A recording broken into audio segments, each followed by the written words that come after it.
48 B Muktarambabu street এই হলো এই বাড়ির ঠিকানা। উত্তর কলকাতা মানেই বনেদিয়ানা। উত্তর কলকাতার আনাচে কানাচে যেখানেই নজর যায় তার নিদর্শন কিন্তু চোখে পড়ে। এই বাড়িটিও কিন্তু তার ব্যতিক্রম নয়। এই বাড়ির বারান্দা, কড়িকাঠ, দেওয়াল যেখানেই নজর যায় সত্যি মনে হয় বনেদিয়ানা যেন উপচে পড়ছে। এবার আসা যাক এই মন্দির তৈরির ইতিহাসে। আমি সৌরভ, দ্য আননোন ডাইরেকশনস চ্যানেলে আপনাদের প্রত্যেককে স্বাগত জানিয়ে টেম্পলস অফ বেঙ্গল সিরিজের আরও একটা নতুন ভিডিও শুরু করতে চলেছি। আমার বিশ্বাস যে এই ভিডিওটাও আপনাদের এই চ্যানেলেরই আগের ভিডিওগুলোর মতনই পছন্দ হবে। আমাদের দেশের পশ্চিম প্রান্তে তথা মুম্বাই মহারাষ্ট্রে গণেশজির আরাধনা কত ধুমধাম সহকারে হয় তা তো আমরা প্রত্যেকেই জানি, এবং মহারাষ্ট্রের সিদ্ধিবিনায়ক মন্দির তারই কিন্তু অন্যতম নিদর্শন, যেখানে সারা বছর দূর দূর থেকে ভক্তজন জমা হন। আমাদের কলকাতা থেকেও কিন্তু প্রচুর মানুষ যান, কিন্তু কলকাতায় থেকেও অনেকেই হয়তো জানেন না যে স্বয়ং এই মহানগরীর বুকেই কিন্তু গড়ে উঠেছে সিদ্ধিবিনায়ক মন্দির। মহারাষ্ট্রের সিদ্ধিবিনায়ক মন্দিরের সাথে কলকাতার এই সিদ্ধিবিনায়ক মন্দিরের গঠনগত কোনো মিল না থাকলেও এই দুই মন্দিরের বিগ্রহের মধ্যে কিন্তু কোনো অমিল খুঁজে পাবেন না আপনারা। আজ এই ভিডিওর মাধ্যমে উত্তর কলকাতার মুক্তারাম বাবু স্ট্রিটে গড়ে ওঠা এই সিদ্ধিবিনায়ক মন্দিরের যাবতীয় তথ্য দেওয়ার চেষ্টা করব, এবং কিভাবে 200 বছরের পুরনো মল্লিক কুঠি বর্তমানে এই সিদ্ধিবিনায়ক মন্দিরে রূপান্তরিত হলো, যা আপনারা এই ভিডিওর পরবর্তী অংশেই জানতে পারবেন। তাহলে চলুন শুরু করা যাক আজকের ভিডিও। প্রথমেই বলি কিভাবে আসবেন এখানে। যদি মেট্রোয় আসেন সেক্ষেত্রে মহাত্মা গান্ধী মেট্রো স্টেশনে নেবে 2 নম্বর গেট দিয়ে বেরোতে হবে। এই যে রাস্তাটা দেখছেন এটাই হলো সেন্ট্রাল এভিনিউ। একটু তীরটা লক্ষ্য করুন। এই সেন্ট্রাল এভিনিউ ধরে এই তীর বরাবর আপনাদের সোজা সামনের দিকে কিছুটা এগিয়ে যেতে হবে। এরপর বাঁদিকে একটা রাস্তা ঢুকে গেছে দেখবেন। রাস্তার মুখেই মার্বেল প্যালেস যাওয়ার পথ নির্দেশনা বোর্ডও চোখে পড়বে। এই বাঁ হাতের রাস্তা ধরে সোজা কিছুটা এগিয়ে গেলেই আপনারা পৌঁছে যেতে পারেন মন্দিরটিতে। আর মনে রাখবেন এটাই হলো মার্বেল প্যালেস স্টপেজ। যদি আপনারা বাসে আসেন সেক্ষেত্রে সেন্ট্রাল এভিনিউগামী যে কোনো বাসে উঠে আপনাদের নামতে হবে মার্বেল প্যালেস স্টপেজে। তারপর এই বাঁ হাতের রাস্তা ধরে যেরকম দেখালাম এইভাবে আপনারা এগিয়ে আসবেন। আর এই হলো প্রায় 200 বছরের পুরনো মল্লিক কুঠি বা বর্তমানের সিদ্ধিবিনায়ক মন্দির। গেটে ঢোকার মুখেই চোখে পড়লো নিত্য পূজা কার্যক্রম। যেহেতু হিন্দি অনেকের পড়তে অসুবিধা হয় তাই আপনাদের সুবিধার্থেই আমি বাংলাতেও লিখে দিলাম। আপনারা চাইলে এই ভিডিওটা একটু পজ করেও দেখে নিতে পারেন। আর যদি আপনারা এখানে বুধবার দিন আসেন তাহলে সারা দিন এই মন্দির কিন্তু খোলা পাবেন। অন্যান্য দিন যেমন দুপুর 12:30 থেকে বিকেল 4:30 অবধি এই মন্দির বন্ধ থাকে, বুধবার দিন কিন্তু এই টাইমটাতেও এই মন্দিরটা আপনারা খোলা পেয়ে যাবেন। মন্দির চত্বরের ভিতরে এই যে বিশাল জায়গাটা এখন আপনারা দেখছেন, এখানেই আপনারা নিজেদের গাড়ি বা বাইক আনলে পার্ক করতে পারবেন। এখানে বিনামূল্যে পার্কিং এরও সুব্যবস্থা রয়েছে। এখন যে গোলাপি বাড়িটা আপনারা দেখছেন এখানেই মল্লিক পরিবারের বর্তমান বংশধরেরা বসবাস করেন। আর তার ঠিক পাশেই যে সাদা বাড়িটা দেখছেন এটাই হলো বর্তমানের সিদ্ধিবিনায়ক মন্দির।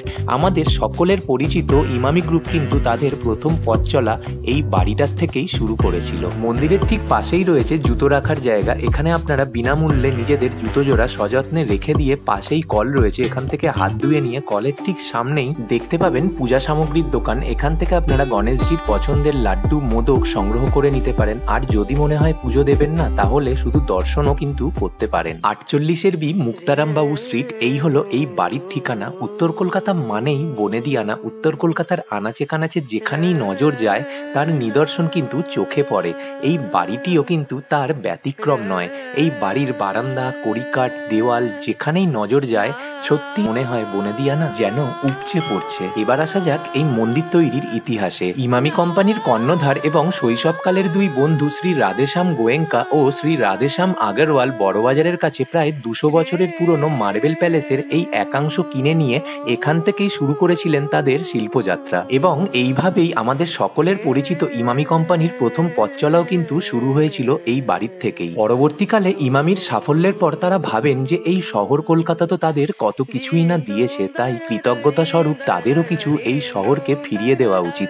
তাই তারা ঠিক করেন যে এই বাড়িটি তারা মন্দির নির্মাণে উৎসর্গ করবেন। এবং 2015 সালে ভগ্নপ্রায় এই বাড়িটির মূল গঠনকে পরিবর্তন না করে সংস্কার করে 2020 সালের 28 ফেব্রুয়ারি জনসাধারণের জন্য খুলে দেওয়া হয় সিদ্ধিবিনায়ক দেবস্থানম মন্দির হিসাবে। আর এভাবেই 200 বছরের পুরনো মল্লিক বাড়ি রূপ পেল এক নতুন ঠিকানার। মন্দির ছাড়াও এখানে এখানে জনসেবার্থে গড়ে তোলা হয়েছে স্বল্প মূল্যের ডায়াবেটিস কেয়ার সেন্টার, যেখানে অভিজ্ঞ ডাক্তারবাবুদের তত্ত্বাবধানে চক্ষু পরীক্ষা সহ প্যাথোলজি সার্ভিস এবং ডায়েট কাউন্সিলিং এরও সুব্যবস্থা রয়েছে। চলুন এবার যাওয়া যাক মূল মন্দিরের দিকে। মন্দিরের গর্ভগৃহে ঢোকার এটাই হলো প্রধান প্রবেশদ্বার। ওপরে বনেদি আমলের মোটা কড়িকাঠ এবং নিচে সাদা কালো ঝাঁচকচকে মেঝের ওপর দিয়ে এই রাস্তা দিয়ে হেঁটে গেলেই আপনারা পৌঁছে যাবেন মন্দিরের মূল গর্ভগৃহে। মন্দিরের সামনে ওপরের ঝাড়বাতিটাও কিন্তু সত্যি নজর কাড়ার মতন। মূল মন্দিরের ঠিক সামনে চারপাশে দেখা মিলবে ধাতুর তৈরি মূষকরাজের। কথিত রয়েছে এই মূষকরাজ গণেশজির খুব প্রিয় হওয়ায় এই মূষকরাজের কানে কানে কোনো মনস্কামনা বললে তা খুব সহজেই গণেশজি অবধি পৌঁছে যায়। এখানে মূল মন্দিরের সাথে লাগোয়া একটি খুব বড় ঠাকুর দালান বা নাট মন্দির রয়েছে, যেখান থেকে আপনারা বসে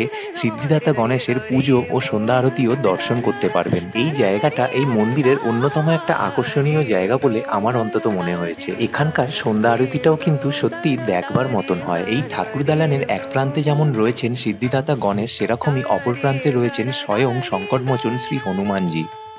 এবার দর্শন করে নিন সিদ্ধিদাতা শ্রী গণেশজির, যার কৃপা ছাড়া বিদ্যা থেকে শাস্ত্র কোনো কিছুই কিন্তু সম্ভব নয়। তাই সব পুজোর আগেই ওনারই আরাধনা করা হয়। এখানে প্রত্যেক দিন টাটকা ফুল দিয়ে পরিপাটি করে সাজানো হয় সিদ্ধিদাতা শ্রী গণেশজিকে, এবং এই গণেশজির দুপাশে অধিষ্ঠান করে রয়েছেন তার দুই স্ত্রী ঋদ্ধি ও সিদ্ধি। সিদ্ধিবিনায়ক কথার অর্থ হলো যিনি আপনার সব ইচ্ছে পূরণ করে থাকেন। যে সমস্ত গণেশ মূর্তির সুর ডান দিকে বাঁকানো থাকে সেই সমস্ত গণেশ মূর্তি সিদ্ধিবিনায়ক হিসাবে পুজো করা হয়ে থাকে।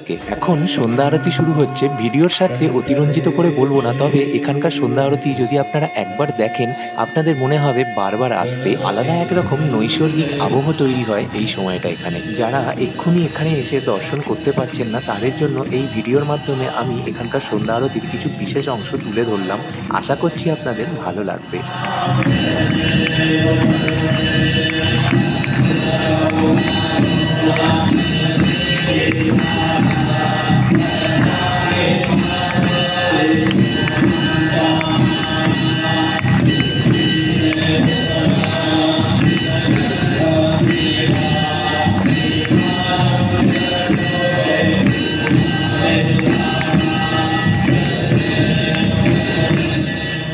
আরেকটা কথাও আপনাদের বলে রাখি, এখানে আগত প্রত্যেক ভক্তকে কিন্তু বিনামূল্যে ভোগ বিতরণ করা হয়ে থাকে। মন্দির যতক্ষণ খোলা থাকে এই ভোগ বিতরণ ততক্ষণই চলতে থাকে। এখান থেকে কিন্তু কোনো ভক্ত খালি মুখে বাড়ি ফেরত যান না। সে খিচুড়ি হোক বা পায়েস, কিছু না কিছু ভোগ প্রসাদে ভক্তরা পেয়েই থাকেন। তালে তালে একসাথে ঠাকুর দালানের একদিকে সিদ্ধিবিনায়কের এবং অপরদিকে সংকটমোচনের আরতি চলতে থাকে।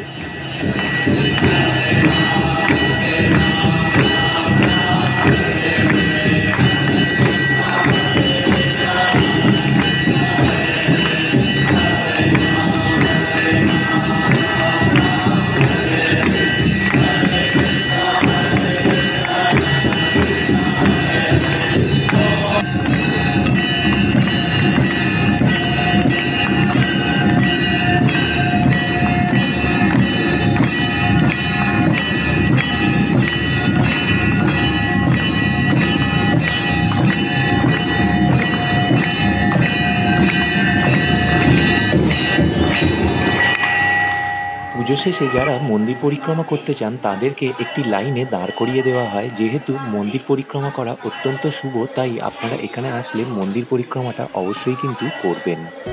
তো আজকের ভিডিওটা এখানেই শেষ করছি। আশা করছি আপনাদেরকে এই ভিডিওর মাধ্যমে সমস্ত কিছু দেখাতে পেরেছি। তারপরেও যদি কিছু রয়ে গিয়ে থাকে মনে হয় তাহলে অবশ্যই কিন্তু আপনারা কমেন্ট করবেন। আপনাদের এক একটা কমেন্টের আমি রিপ্লাই করার চেষ্টা করব। আর ফিরছি খুব তাড়াতাড়ি নতুন কোনো ভিডিও নিয়ে। টিল দেন ভালো থাকবেন, সুস্থ থাকবেন।